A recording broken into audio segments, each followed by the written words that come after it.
गोरखपुर के famous doctor कफील खान को कथित तौर पर भड़काऊ भाषण के लिए मुंबई से गिरफ्तार किया गया था यूपी पुलिस के द्वारा 29 जनवरी 2020 को। करीब 6 महीने से ज़्यादा हो गए हैं।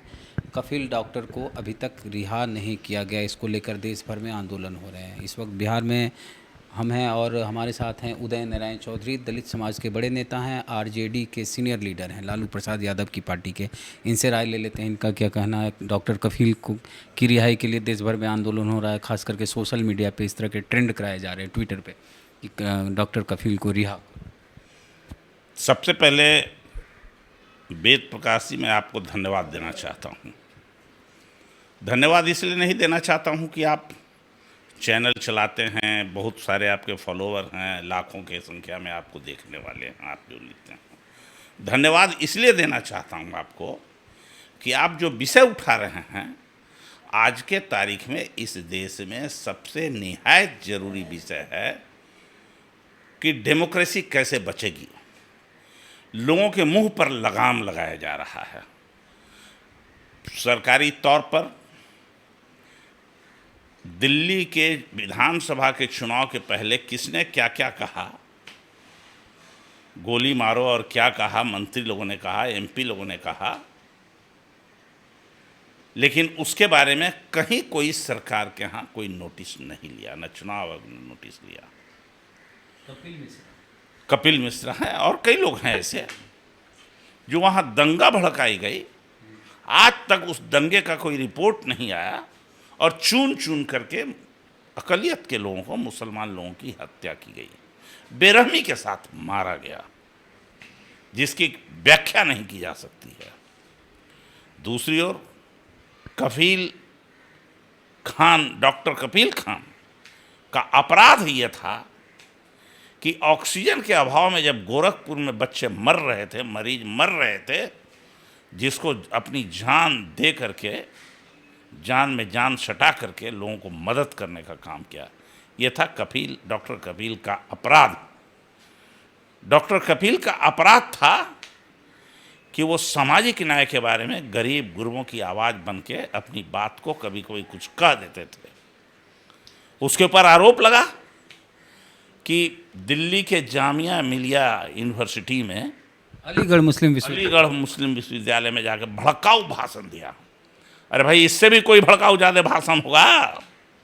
कपिल मिश्रा ने कहा कि गोली मारो सालों को, देश के गद्दारों को। यह तो सर्वविदित है, उस पर कोई नोटिस नहीं हुआ। डॉक्टर कपिल को अलीगढ़ में भाषण देने के आरोप में गिरफ्तार कर लिया गया और आज नहीं, जनवरी में गिरफ्तार किया गया और आज तक उसको बेल तक नहीं दिया गया। जेल में परेशान किया जा रहा है उसे, जबकि कोर्ट का आदेश है कि कोरोना को लेकर के सब लोगों को छोड़ दिया जाए जेल से अभी, लेकिन उनको उसमें भी नहीं छोड़ा गया। बिहार में चमकी बुखार से बच्चे मर रहे थे मुजफ्फरपुर या अगल बगल ज़िले में, तब डॉक्टर कफील बिहार आए थे और लोगों की सेवा कर रहे थे। अभी कोरोना का संकट है, ऐसे समय में अगर डॉक्टर कफील जेल में नहीं होते तो समाज के लिए कितना अच्छा होता। देखिए, चमकी बुखार में 200 बच्चे मर गए मुजफ्फरपुर में, उस समय भी डॉक्टर कफील आए और जहाँ जहाँ ज़रूरत होती थी गरीब मजदूरों को, वहाँ वहाँ डॉक्टर कफील अपनी मदद में हमेशा अपने आप को हाजिर रखते थे। यही तो उनका अपराध है। आज अगर होते इस कोरोना के अवसर पर तो शायद हजारों हजार कोरोना पीड़ितों की वो मदद करने में सबसे आगे होते। यही तो उनका दोष है, यही तो उनके ऊपर आरोप है, इसीलिए तो उनको जेल में पकड़ के बंद करके रखा गया है। 80 साल के ऊपर के हैं। मुंबई के जेल में, या शायद मुंबई के ही जेल में, बरबरा राव, भीमा कोरेगांव में बरबरा राव एक अच्छे कवि थे, बढ़िया बोलने वाले थे, वकील थे। अपराध उनका क्या था? डेमोक्रेसी के बारे में बोलते, आम गरीबों की आवाज़ बन के कहने का काम करते। 80 साल का उम्र हो गया है, कई रोगों से वो ग्रस्त हैं, बोल नहीं सकते हैं, लेकिन उनके ऊपर केस जब सरकार बदल गई महाराष्ट्र की, तो उनके ऊपर केस, उस केस को सीबीआई में और क्या एसटीएफ ने किसने ले लिया जांच के नाम में, और आज तक उसकी जांच नहीं हो रही है। और ऐसा प्रतीत होता है कि बरबरा राव जैसा सामाजिक सोशल आदमी जो गरीब कमजोर की आवाज़ उठाता था, अब लगता है कि जैसा मैं 2 दिन पहले हमने एनडीटीवी पर सुना उनकी बेटी को बोलते हुए रवीश कुमार के साथ इंटरव्यू में, अब लगता है वो बच नहीं पाएंगे। दुर्भाग्य है। अच्छे कवि, लेखक, पत्रकार, इन सब लोगों को ये सरकार अपने निशाने पर रख करके मार रही है। जो पत्रकार उनके मन की बात नहीं करता उसको बाहर कर किया जाता है, मुकदमा किया जाता है, जेल भेजा जाता है, प्रताड़ित किया जाता है, उसके परिवार के लोगों को प्रताड़ित किया जाता है।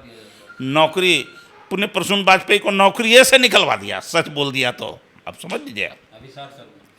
अभिसार शर्मा बड़ा पत्रकार हैं, लेकिन चूंकि प्रधानमंत्री के खिलाफ नहीं बोल सकते, सच बोलने के कारण एनडीटीवी को एक दिन बंद कर दिया। क्या नहीं किया। तो एक एक करके ये सरकार लोगों के मुंह पर लगाम लगाना चाहती है। ये हिटलर शाही सरकार है। और जो सामाजिक कार्य करता है, आपको मैं बताऊं, बिहार के बेगूसराय जिले में थाने में फांसी पर विक्रम पोद्दार नाम के लड़का को कह दिया गया कि आत्महत्या कर लिया। थाना में उसका फोटो है, जमीन से सटा हुआ पैर, इतनी उसकी पिटाई की गई, आप पिटाई करके उसको टांग दिया गया। अपराध क्या था? उसने प्रेम किया किसी लड़की से, अगड़ी जाति के लड़की से प्रेम किया। संजोग से थानेदार अगड़ी जाति के, गांव में दबंगता अगड़ी जाति का। उसकी इतनी पिटाई विक्रम पोद्दार की गई कि उसकी हत्या हो गई। उसकी आवाज़ उठाया, इस केस को आगे बढ़ाने का काम किया ठाकुर संतोष शर्मा। पिछड़ी जाति का, ये भी बढ़ई जाति का था, कमजोर जाति का था। इसकी इतनी पिटाई थाने पर बुला के गई कि वो जब थाने से निकला, वहाँ के जितने प्रबुद्ध लोग थे सब लोग थाने का घुराव कर लिए। मजबूरी में थाने पर पर्सनल पीआर पर थाना प्रभारी को छोड़ना पड़ा। जब छोड़ दिया तो उसके 1 हफ्ते के अंदर ही उसकी फिर मृत्यु हो जाती है। कोई हॉस्पिटल में इलाज करने को तैयार नहीं होता है, लाता है। तो एक एक करके जो लोग, इसमें संतोष जो मरने से पहले उसने जो उसका ऑडियो वायरल हुआ, उसमें गिरिराज सिंह का नाम लिया। हाँ, मंत्री का भी नाम लिया उसके ऑडियो वायरल ने, कि उसको फंसाया, कैसे जेल भिजवाया। तो एक एक करके ये सरकार जो डॉक्टर भीमराव अंबेडकर के बनाए संविधान है उसके अनुसार आम जनता की आवाज़ उठाने का काम कर रहा है, डेमोक्रेसी को मजबूत करने का काम करता है, उसको या तो किसी जेल में केस में फंसाया जाता है, गिरफ्तार किया जाता है, जेल भेजा जाता है। ये सब कार्रवाई चल रही है। और अब कोरोना के नाम में देश में वर्चुअल रैली के माध्यम से जो डेमोक्रेसी है उसको समाप्त करने की चेष्टा की जा रही है। तो अब मैं आपके माध्यम से मांग करना चाहता हूं कि डॉक्टर कपिल के रिहाई के लिए अब आम जनता को रोड पर आना होगा। बरबरा राव जैसे व्यक्ति के रिहाई के लिए जो मानवीय आधार पर भी उनको छोड़ देना चाहिए, लोगों को रोड पर आना होगा। हम मांग करते हैं आज के नौजवानों से कि आगे बढ़ें और संघर्ष को तेज करें।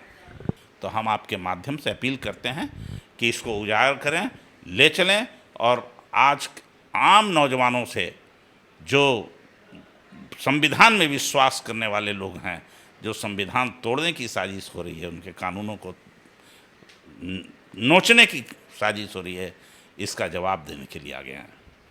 तो डॉक्टर कफील की रिहाई की मांग अब बिहार में भी होने लगी है। सिर्फ सोशल मीडिया में नहीं रहा, अब लोग खुल के बात करने लगे हैं और सड़क पे आने की बात कर रहे हैं। उदय नारायण चौधरी जी, तो आप क्या कफील की रिहाई के लिए सड़क पे आने के लिए तैयार हैं? अभी तो लॉकडाउन है, लॉकडाउन के बाद फिलहाल सोशल मीडिया पर ही ये मांग तेज़ी से उठ रही, तो क्या आप इस मांग के साथ हैं? अगर हाँ तो प्रतिक्रिया अपनी कमेंट बॉक्स में ज़रूर दें, और प्रतिक्रिया के साथ साथ हमारे चैनल को सब्सक्राइब नहीं किए हैं तो कर लीजिए, बेल आइकन जरूर दबाएँ। चलते हैं, जय भीम, जय भारत।